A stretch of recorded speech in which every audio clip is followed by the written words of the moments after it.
एक बार फिर से स्वागत है आप सबका आपके अपने चैनल एचपी संस्कृत में। साथियों, एक बार फिर से मैं आपके लिए एक और प्रश्न पत्र लेके आया हूं जो कि आज की दिनांक में 11 अक्टूबर को जो आज की दिनांक में एक और परीक्षा हुई थी। एक तो मैंने आपको पहले ही दिखा दी जो कि एचपी एसएससी के थ्रू करवाई गई थी आज की दिनांक में, जो कि इलेक्ट्रिशियन से संबंधित थी। और अब जो मैं आपके लिए उपस्थित हुआ हूँ जो कि आज की दिनांक में एक और परीक्षा हुई असिस्टेंट मैनेजर के संबंध में, कोऑपरेटिव बैंक के रिगार्डिंग। तो उसमें जो जी के भाग से प्रश्न आए थे तो साथियों उनको हम करने का प्रयास करेंगे और आप भी साथ में प्रश्नों को हल करें। और साथियों आप भी अपना शिष्टाचार दिखाते हुए, यदि प्रश्न गलत होता है तो आप अपने संस्कार दिखाते हुए आप भी साथ में उन उन जो प्रश्न गलत हुए उनको कमेंट के माध्यम से आप सही उत्तर जो है आप क्वेश्चन नंबर और उत्तर लिख करके बता सकते हैं, जो कि सभी के लिए सहायक होंगे, मेरे साथ अन्य के लिए भी। साथियों, तो समय न गवाते हुए इस भाग को आरंभ करते हैं। प्रश्न नंबर 67 है। इसमें पूछा गया है वर्ष 2019 में नोबेल इकोनॉमिक्स पुरस्कार जो कि भारत के थे प्रोफेसर अभिजीत बनर्जी और साथ में एस्तेर एफ्लो इनको, और साथ में एक और नाम है माइकल क्रेमर को उनके शोध के लिए प्रदान किया गया था। और कौन सा शोध था उनका जिसके लिए उन्हें 2019 में नोबेल इकोनॉमिक्स से संबंधित पुरस्कार मिला था, नोबेल पुरस्कार। तो साथियों उनका जो विषय था वह था वैश्विक गरीबी को कम करने के लिए उनके प्रयोगात्मक दृष्टिकोण के लिए। तो साथियों इसका बी ऑप्शन जो है सही रहेगा। आगे चलते हैं प्रश्न नंबर 68। तो इसमें पूछा गया है जो अभी न्यू एजुकेशन पॉलिसी आई उससे संबंध में इसमें पूछा गया नई शिक्षा नीति 2020 में वर्तमान 10+2 प्रणाली को एक नई पाठ्यक्रम संरचना द्वारा प्रतिस्थापित किया जाना है। तो इस नई पाठ्यक्रम की संरचना की पहचान करें। तो साथियों उसके अंतर्गत है 5+3+3+4। तो साथियों बी ऑप्शन इसका सही रहेगा। आगे चलते हैं क्वेश्चन नंबर 69। क्वेश्चन है डेयर टू ड्रीम 2.0। इस चैनल एक नवाचार प्रतियोगिता है जिसके उद्देश्य भारतीय नवाचारियों और स्टार्टअप को बढ़ावा देना है, हाल ही में लॉन्च किया। तो साथियों ये किसने किया? Dare to dream 2.0। तो साथियों यह किया डीआरडीओ ने। तो डीआरडीओ की फुल फॉर्म क्या है? Defence research and development organisation, अर्थात रक्षा अनुसंधान और विकास संगठन। आगे चलते हैं प्रश्न नंबर 70 जो आपकी स्क्रीन पर है।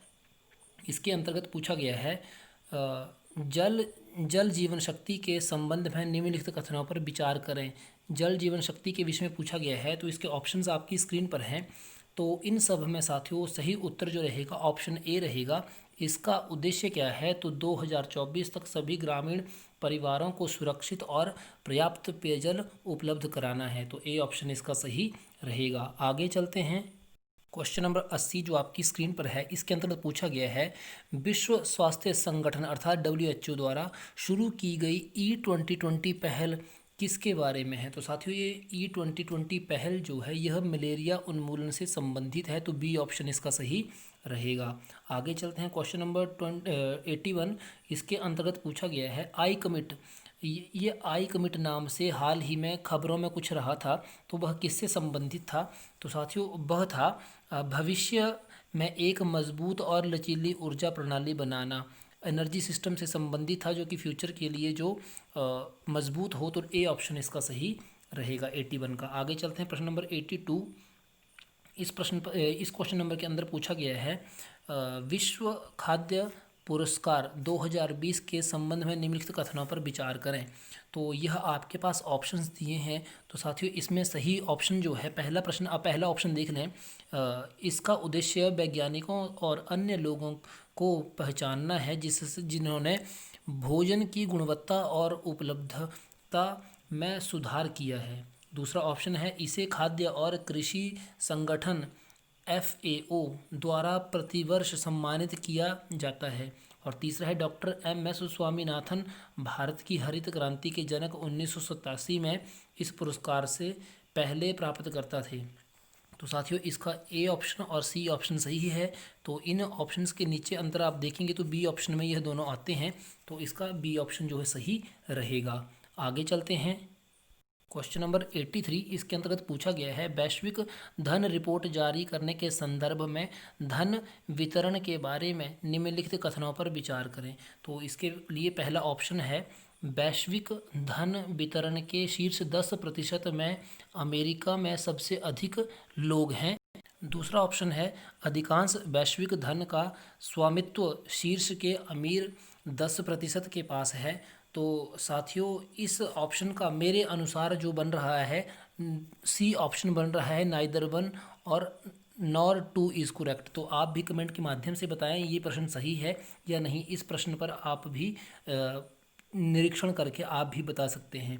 आगे चलते हैं, प्रश्न संख्या 84 प्रश्न है, निम्नलिखित में से किस देश ने 2021 से एकल उपयोग वाले अर्थात सिंगल यूज़ प्लास्टिक को प्रतिबंध किया है। तो साथियों ऐसा देश बना है कनाडा। तो इसका बी ऑप्शन जो है सही रहेगा।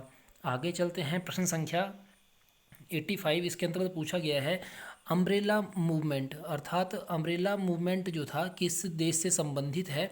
तो साथियों यह हांगकांग से संबंधित है। इसका बी ऑप्शन जो है सही रहेगा। आगे क्वेश्चन नंबर 86 है, इसके अंतर्गत पूछा गया है निम्नलिखित में से कौन सा संयोजन सही नहीं है। तो साथियों इन सभी ऑप्शंस को अगर आप देखेंगे तो इसमें चूड़धार जो है वह नहीं है, क्योंकि वह बृहद हिमालय के अंतर्गत आता है। तो ए ऑप्शन इसका सही रहेगा। आगे चलते हैं, प्रश्न संख्या 87 प्रश्न है, निम्नलिखित में से कौन हिमाचल प्रदेश की सबसे बड़ी प्राकृतिक झील है। तो साथियों हिमाचल प्रदेश की सबसे बड़ी झील जो है रेणुका झील है, जो कि सिरमौर के अंतर्गत है और इसकी कुल लंबाई 2.5 किलोमीटर के आसपास है। आगे चलते हैं, प्रश्न संख्या 88 जो आपकी स्क्रीन पर है, इसके अंतर्गत पूछा गया है सूची 1 और सूची 2 का मिलान करें और निम्नलिखित में से कोड का सही चुनाव करें।